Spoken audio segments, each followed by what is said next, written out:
E aí, preparado para escrever os resultados do seu TCC, da sua iniciação científica, dissertação ou tese?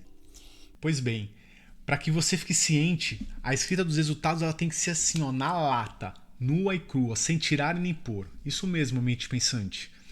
Você tem que entender que os teus resultados é aquilo mesmo que você encontrou, que você analisou. Então você não tem que ficar floreando, ou tentando enfeitar, ou escrever algo que de repente não seria ali do contexto, né? Só para encher linguiça. Não, tem que ser direto. Se precisar somente de meia página, é isso que você vai utilizar e acabou.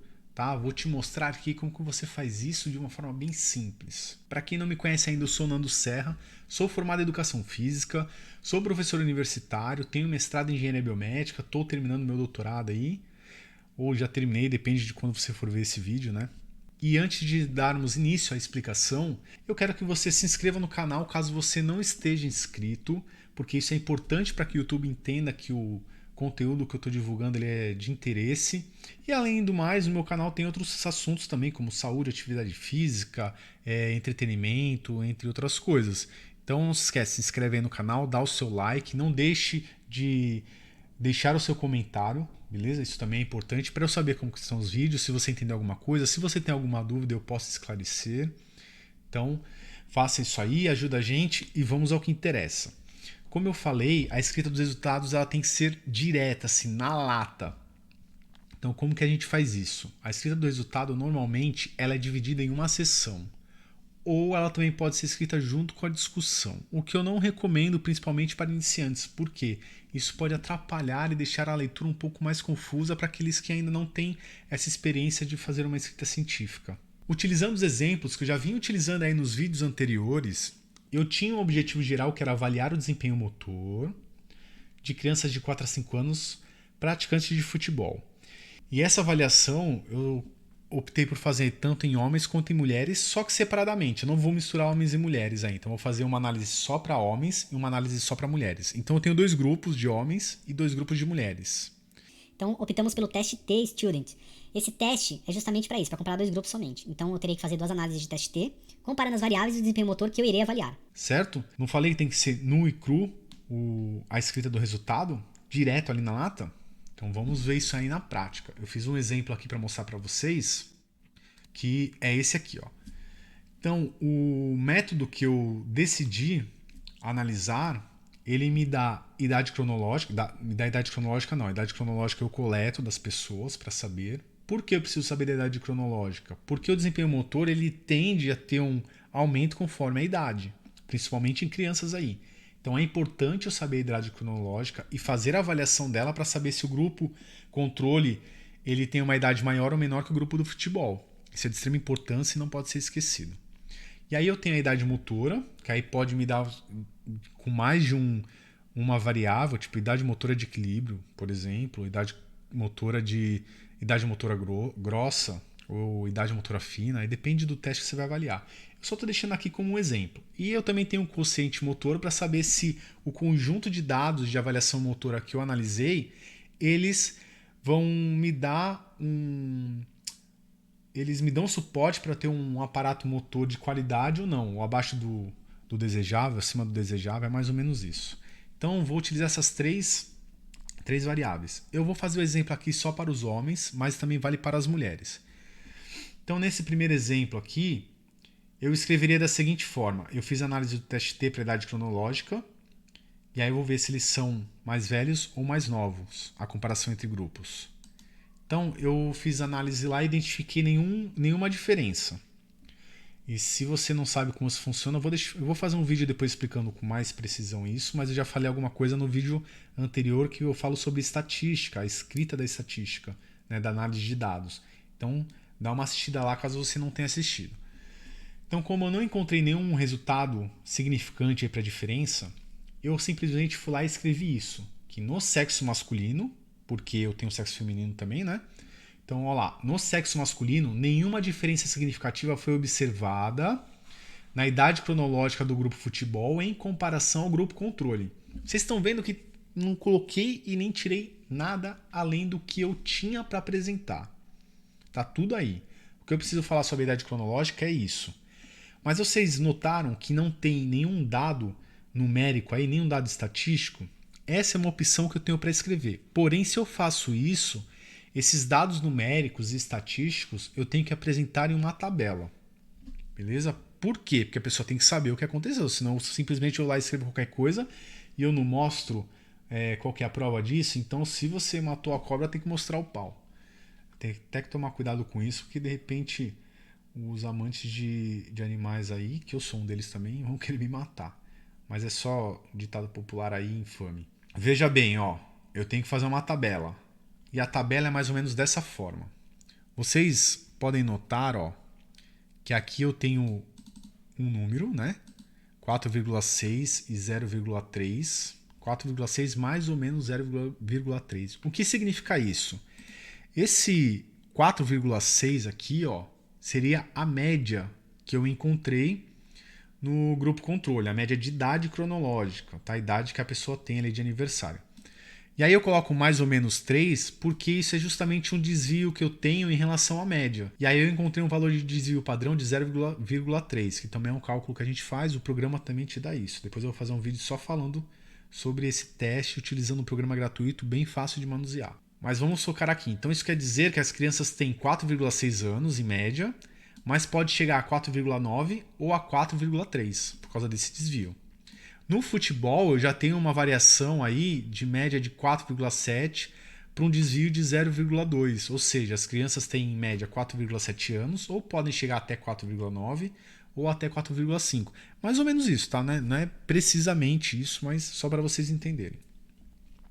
E aí se vocês notarem aqui do lado, ó, na coluna estatística, eu tenho um tal de valor de T. Esse valor de T é o valor do teste estatístico do T-Student. Ok? Então frisem bem isso. É comum a gente não encontrar isso nos TCCs. Dissertação em tese é mais fácil você encontrar porque a pessoa já tem uma maturação maior sobre estatística e sabe que isso é importante de mostrar. Mas no TCC isso não é muito comum. Mas precisa mostrar porque essa é a prova que você tem que o teu valor de P foi esse. Lembrando que esses valores aqui eles são aleatórios, tá? Eu não fiz nenhum teste, eu simplesmente coloquei aqui para deixar como exemplo. E esse valor de P é o que vai mostrar a significância.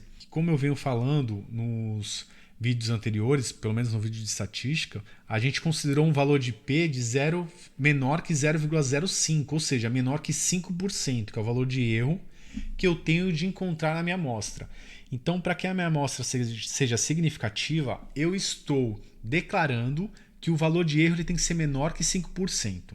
Isso é convencional, tá? Existem muitas críticas sobre isso, mas de forma básica é o que você tem que entender. Então, veja lá.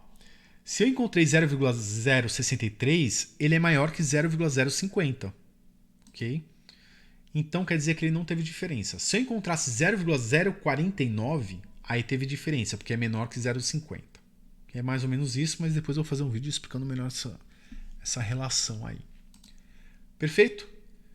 Fez isso, eu tenho... Ah, mas eu não quero mostrar uma tabela. Eu não gosto de fazer tabela, acho chato. Ou o meu orientador pediu para não fazer isso. O que eu faço? Eu escrevo de uma outra forma. Eu vou escrever assim, ó. No sexo masculino, nenhuma diferença significativa foi observada na idade cronológica do grupo futebol. Aí eu abro um parênteses e coloco lá a média e desvio padrão do grupo futebol. Em comparação ao grupo controle, abro parênteses de novo e aí coloco a média e desvio padrão do grupo controle. Coloco um ponto e vírgula ou alguma digitação. Não gagueje não. Nossa, deu branco agora. Coisa de doido. Alguma digitação ali, algum símbolo que vá separar esses valores. Eu optei pelo ponto e vírgula. E aí eu coloco o valor de T e coloco o valor de P. Ok? Dessa forma aí.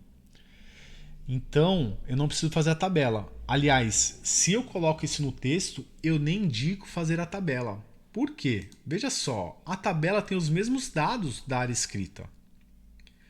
E aí, o que a pessoa entende? Pô, o cara fez um texto com esses valores e fez uma tabela também com os mesmos valores, ele está achando que eu sou o quê? Que eu não sei ler? Né? Ou que eu tenho alguma dificuldade de entendimento?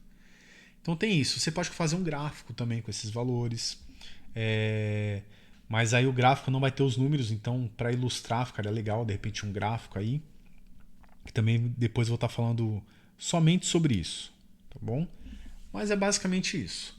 E aí, vocês vão notar o seguinte, deixa eu apagar essa tabela aqui. Vocês vão notar o seguinte, que a escrita dessa linha de baixo aqui, ó, ela é justamente igual à linha de cima, não mudei nada, eu só coloquei os números, ok? Só para vocês estarem aí identificando para o leitor qual que foi a diferença para o seu orientador, né, para o seu avaliador, onde teve a diferença e quais foram os valores que você encontrou. Só que se eu encontrar a diferença, como que eu faço? Eu vou utilizar só o exemplo dos valores. Então eu vou fazer dessa forma aqui, ó. No sexo masculino, a idade cronológica do grupo futebol foi significativamente maior em comparação ao grupo controle. Para a análise que a gente está fazendo, isso pode ser um problema, tá? Porque se eu tenho uma idade cronológica maior, a tendência do desenvolvimento motor é ser maior. Como eu quero mostrar que o futebol ele pode influenciar nisso, se de repente eu encontrar realmente essa diferença de idade motora, como que eu vou identificar que foi do futebol e não da idade cronológica, entende? Mas esses exemplos que eu mostrei aí para vocês, eles seguem para toda a escrita do TCC. Então tem que ser assim direto, tá? Nada de querer já dar uma conclusão no seu resultado, nada de você querer discutir o seu resultado caso você opte por fazer os resultados separado da discussão. E aí, se vocês vão colocar a discussão junto, aí é um outro assunto, eu vou fazer um vídeo só sobre discussão para vocês conseguirem entender, aí vocês podem mesclar. Mas digo já de antemão, opte por fazer separado, é muito mais fácil para você que está fazendo TCC, pelo menos, né? Dissertação e tese, geralmente a pessoa já passou por essa etapa do TCC, já tem um pouco mais de conhecimento, um pouco mais de maturidade da escrita científica para poder desenrolar isso aí. Ok? Se gostou do vídeo, não esquece de dar o seu like, isso é muito importante. Deixe seu comentário aí se tiver alguma dúvida, alguma sugestão também de vídeo, ou alguma crítica também, isso é bom, desde que seja de forma educada, mesmo porque o YouTube ele também bloqueia, muitas vezes o comentário nem chega a aparecer, só chega lá no meu e-mail. Mas é importante, ok? Pessoal, muito obrigado e até o próximo vídeo.